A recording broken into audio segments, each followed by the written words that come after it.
The next thing that we're going to do is we're going to talk specifically about each phase of the jump and a couple of things that you really need to focus on in each phase. All right? The first part is the hop phase of the jump, simply running off the board.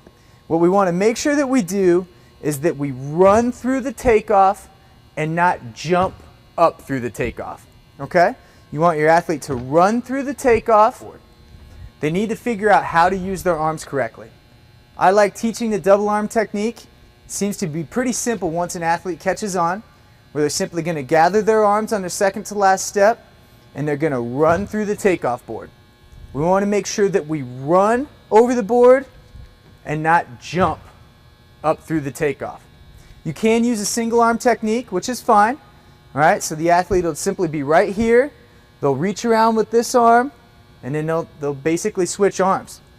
A lot of times what will happen is an athlete will use a single arm on the hop step and then gather into a double arm on the second phase.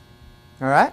So once again, the hop phase of the jump, we're trying to teach our athletes to be nice and tall in their approach, run through the board, and not jump through the board.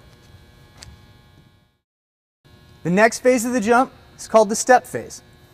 Oftentimes what you can do is have a piece of tape out there for an athlete to shoot for when running off the board and getting into the step phase of their jump. So you have the piece of tape, a visual for them, or maybe a cone off to the side that they're trying to get to, okay? And they're going to come down. If they did the hop phase off their right foot, they're going to come down the step phase on their right foot. You want good posture. Posture, posture, posture, okay? We don't want to be broken at the waist here. We don't want to be leaning to the side. We want to have a nice upright posture, and we want our foot strike to be directly underneath of our center of mass, okay? As our foot strikes, our arms are coming through in a quick upward motion.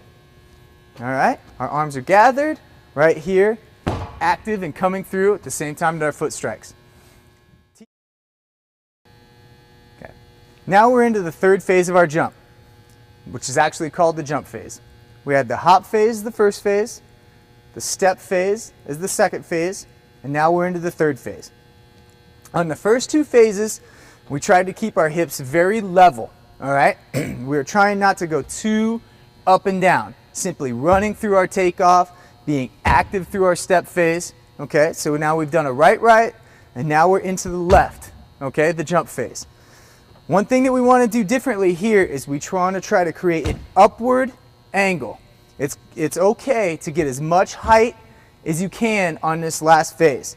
So you want your athlete to be active and drive this knee up and forward as aggressively as possible. Then they're simply going to enter the sand, very much like a long jump, driving the knee, leaving it up there, and pressing everything forward into their finish.